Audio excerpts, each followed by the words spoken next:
चलो गाइस, अब हम यहाँ पर चैप्टर आगे करवा रहे हैं। इलस्ट्रेशन नंबर 21 देखते हैं। देखो ध्यान से क्या लिखा है। The price of 3 items A B and C among 5 items have increase in the year 2015 by 90%, 120% एंड 70% respectively with the base year 2010, right? Whereas the price of 2 items D और E have decreased by 2% and 5%. देखो यहाँ पर 5 item दी हुई है, A, B, C, D and E। अब उसमें से 3 आइटम है ना, उनका प्राइस बढ़ रहा था, जबकि 2 आइटम से उसका प्राइस कम हुआ। और ये जो बढ़ रहा है और कम हो रहा है वो परसेंटेज में दिया हुआ है। तो देखो मैं आप लोगों को याद दिला दूं कि मान लो इंडेक्स नंबर आपका 118 यानी 118 आता है, तो आप 100 माइनस करते हो तो आप समझते हो कि 18% इंक्रीज हुआ। तो अब यहाँ पर उल्टा दिया हुआ है कि 90% इंक्रीज हुआ। इसका मतलब इसका इंडेक्स नंबर क्या हुआ। देखो ए है ना, उसकी प्राइस कितनी इंक्रीज हुई है 90% ना। इसका मतलब इसका इंडेक्स नंबर क्या हुआ 190। बी का कितना हुआ इंक्रीज 120%, यानी इसका इंडेक्स नंबर कितना हुआ 220। सी का कितना इंक्रीज हो रहा है 70, तो इसका कितना हो रहा है 170, राइट। तो देखा ये तीनों का इंडेक्स नंबर मिल गया हमको। ऐसा इस तरह से लिखा हो कि इतना परसेंट इंक्रीज हो रहा है तो आप डायरेक्ट इस तरह से फाइंड कर सकते हो। देखो वो तो क्वेश्चन पर डिपेंड करता है कि क्या दिया हुआ है, राइट। अब देखो आगे क्या बोला है, जबकि डी और ई है ना उसका डिक्रीज हो रहा है। डिक्रीज हो रहा है तो 100 में से माइनस कर लेंगे। चलो इसका कितना डिक्रीज हो रहा है 2% और इसका 5% ना, तो 100 में से 2 माइनस करो तो 98 और 100 में से 5 माइनस करो तो 95।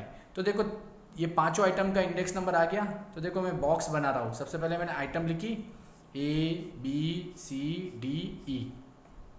देखो परसेंटेज इंक्रीज, इसमें इंक्रीज हो रहा था ना, तो +90 +120 +70 और ये डिक्रीज हो रहा था -2 -5। और सब में से 100 को देखो यहाँ +100 कर दिया सब में, तो यहाँ 190 220 170 98 95। तो इस तरह से इसका इंडेक्स नंबर आई हमको मिल गया। तो देखो फर्स्ट कॉलम आपकी रेडी हो गई। चलो अब आगे क्वेश्चन पढ़ते क्या लिखा है। आइटम ए, देखो क्या बोला है, item A is 4 times important then item B. अब देखो इंपोर्टेंट मतलब उसका वेटेज, इंपोर्टेंट मतलब उसका वेटेज, यानी यहाँ पर वेट दिया हुआ है कि ए है ना वो 20 से 4 गुना है। अब देखो मुझे किसी की कंपेयर करनी हो, जैसे कि मैं मेरी हाइट किसी और बंदे से कंपेयर कर रहा हूँ कि भाई मेरी हाइट उससे है ना 1 सेंटीमीटर ज़्यादा है, तो तुम बोलोगे ना कि सर उस बंदे की हाइट बता दो, तो मैं आपकी बता दूंगा। तो देखो इसमें ए क्या बोल रहा है कि मेरा इंपॉर्टेंट है ना 20 से 4 गुना ज़्यादा है। कितना 4 गुना। तो यहाँ पर सबसे पहले हमको अज्यूम किसका करना है बी का। तो चलो बी का हम वेटेज अज्यूम करते हैं 1। देखो क्या किया 1। अब मुझे बताओ 1 का 4 टाइम्स, 1 का 4 टाइम्स यानी 1 4 जा 4 ना, तो ए का क्या आएगा 4। देखा अब हो गया ना। देखो ध्यान से देखो ए का वेटेज बी से 4 टाइम्स ज्यादा हो गया।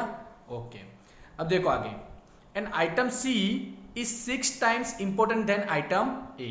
अब ये जो सी है ना वो ए से 6 गुना है। अब देखो ए का कितना था 4 और इसका 6 गुना, मतलब मल्टीप्लाई बाय 6 करोगे तो क्या आएगा 24 ना। तो देखो सी का 24 आ गया वेटेज।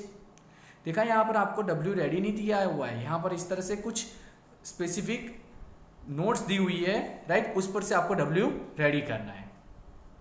तो ए का बी से 4 गुना, तो सबसे पहले मैंने बी का अज्यूम किया तो ए मिल गया, और जब ए मिल गया तो उस पर से सी भी मिल गया। अब देखो आगे, the importance of item D and ई।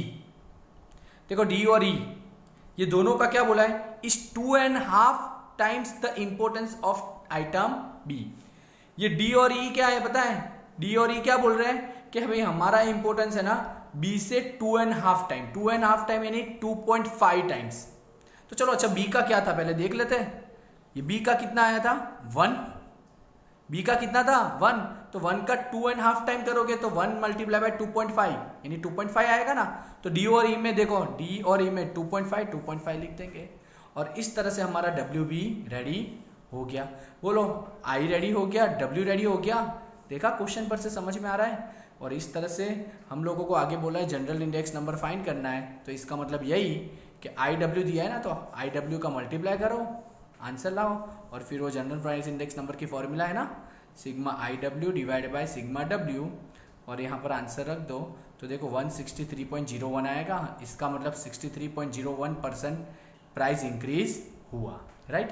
तो ये था आपका example number 21, right. I hope आपको समझ में आ गया होगा। चलो अब आते हैं एग्जाम्पल नंबर 22 की तरफ। क्लियर? चलो अब देखो एग्जाम्पल नंबर 22 बहुत ही मोस्ट IMP सम है। इसको ध्यान से देखना क्या लिखा है पहले। The details of expense on fuel. अब फ्यूल का बोला हुआ है। अब फ्यूल यानी आप समझते हो क्या, आपके घर पे ये कोल, केरोसिन, वुड, मैच बॉक्स का जो भी खर्चा होता है, मतलब ये सब जलाने के लिए काम में आता है ना, इसलिए इसको फ्यूल का एक्सपेंस बोला है। तो जो फ्यूल का एक्सपेंस है ना वो दिया हुआ है, राइट। बेस ईयर दिया हुआ है और ये करंट ईयर। अब बेस ईयर की क्वांटिटी कितनी है, क्वांटिटी देख रहे हो, प्राइस देख रहे हो, इसका मतलब ये हो गया आपका Q0, ये हो गया आपका P0 क्योंकि बेस ईयर है, और ये करंट ईयर है ना, और ये प्राइस दिया हुआ है यानी ये आपका P1, राइट। देखो यहाँ पर Q1 नहीं है, राइट। चलो आगे देखते हैं पहले क्या लिखा है। Prepare the index number of the group of fuel expenditure from this data. चलो इंडेक्स नंबर फाइंड करना है। अब यहाँ पर देखो इंडेक्स नंबर फाइंड करना है, पर कहीं भी ऐसा बोला है कि ये मेथड से फाइंड करो, नहीं बोला ना। तो हम यहाँ पर कौन सी मेथड से फाइंड करेंगे, टोटल एक्सपेंडिचर मेथड, क्योंकि यहाँ पर एक्सपेंस दिया हुआ है ना, और टोटल एक्सपेंडिचर मेथड में आप लोगों को पता है कि अगर Q1 दिया होता तो मैं पासे का करता, लेकिन यहाँ Q1 है ही नहीं, तो Q1 नहीं है तो लास्ट पेयर का फॉर्मूला लेंगे, राइट। तो देखो यहाँ पर हमने ये Q0, P0, P1 लिख दिया, फिर लास्ट पेयर के फॉर्मूला के हिसाब से यहाँ पर फ्यूल का इंडेक्स नंबर ढूंढ लिया, और वो क्या आया 113.51। आई होप आप लोगों को यहाँ तक समझ में आ गया होगा। देखो सम में ये चीज़ नहीं थी, नहीं तो अब आने वाली है। देखो अब यहाँ पर सम इनकम्प्लीट है, आगे पढ़ते देखो क्या लिखा है। If the expenditure for food, cloth, house rent और मिसलेनियस ग्रुप्स। देखो यहाँ पर ये फ्यूल का दिया था, फ्यूल का इंडेक्स नंबर मिल गया, ओके।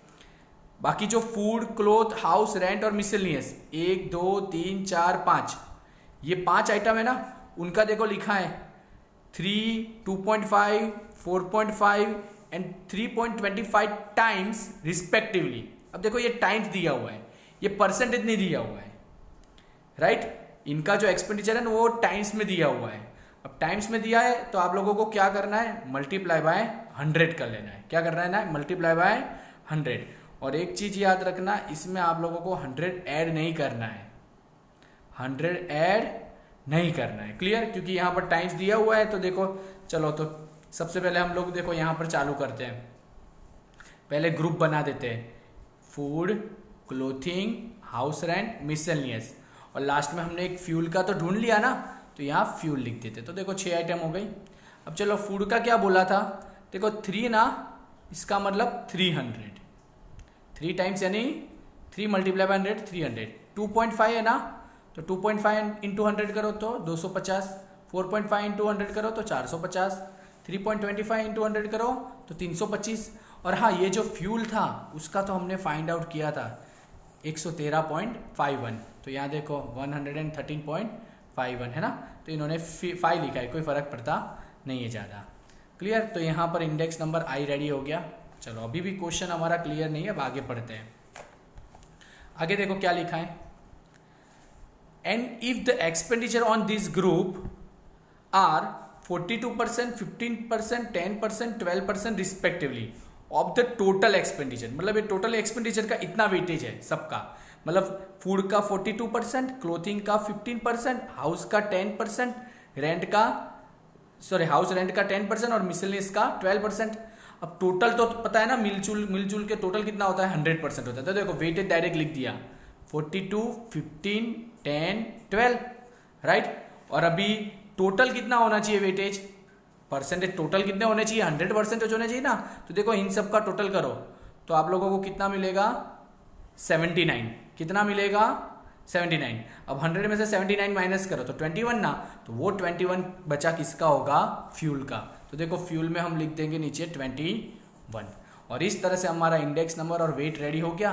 फिर तो आप लोगों को आता ही है IW करके cost of living index number find कर लेना है। क्लियर, समझ में आ रहा है? क्योंकि यहाँ पर लिखा हुआ है prepare the cost of living index number, right. इसका मतलब IW से आपको फाइंड कर देना है। क्लियर, तो यहाँ पर आपको फैमिली बजट ही मेथड यूज करनी है। कौन सी?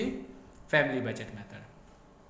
क्लियर, तो देख लो यहाँ पर कितना आया 271.34 ना, तो उसको माइनस कर लो 100 में से, यानी 171.34% इंक्रीज हो रहा है। क्लियर, तो आई होप ये भी सम आपको समझ में आ गया होगा।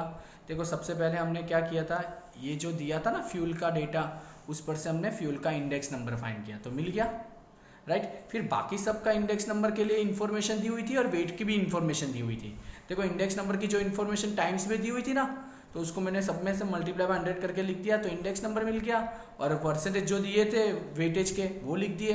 अब 100 में से इनका टोटल माइनस किया तो वो जो फ्यूल का भी मिल गया। तो वैसे IW रेडी होकर हमारा सम हो गया। तो आई होप आप लोगों को समझ में आ गया होगा। क्लियर, अब देखो एग्जाम्पल नंबर 23।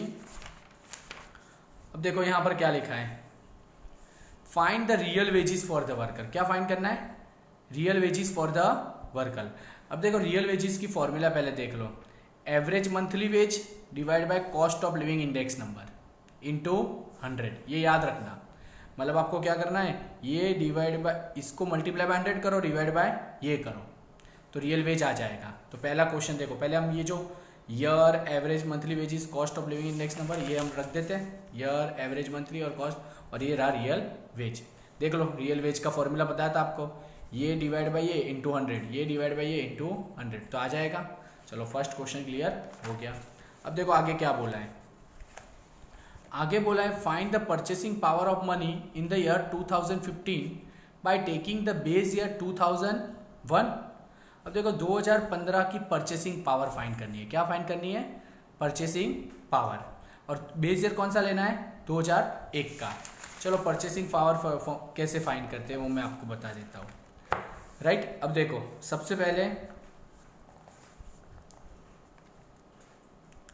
देखो यहाँ क्या लिखा हुआ है, the purchasing power of money is the reciprocal of the cost of living index number of the current year with the respective base year, so that we can say that the purchasing power of the money in the year 2015 with the base year 2001 is equal to, देखो 100 divide by 287, यानी ऊपर base year का 100 लिख दो, 2001 का 100 लिख दिया, और नीचे देखो 2015 की cost of living index number क्या है? 287।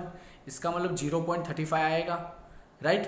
तो इसका मतलब it can be said that if the unit of money is rupee then the value of rupee in the year 2005 is 35 paise with respect to the year 2001, right. इसका मतलब आपको क्या करना है, देखो ध्यान से, thus along the actual average monthly wage of the workers of this class in the year 2015 is more than the base year 2000, the real disposal wage in the year 2015 is only 6968.64, right. यहाँ पर देख लो ये जो आपका answer आया 2015 का वही आपका आंसर है, यानी इसमें ज़्यादा नहीं है मगजमारी, बस आप लोगों को जो फाइनल 2015 का रियल वेज है वही आपको लिखना है, राइट। समझ में आ रहा है? तो यहाँ पर ये सम तीनों क्लियर हो रहे हैं। आई होप आप लोगों को समझ में आ गया होगा, राइट। अब जो छोटे सम बाकी है उसके मैं अलग से वीडियो बना के भेजूंगा, तभी तक आप लोग इतना कर दो, और बाकी के सम भी मैं भेज रहा हूँ वो भी करना है। Okay bye, thank you.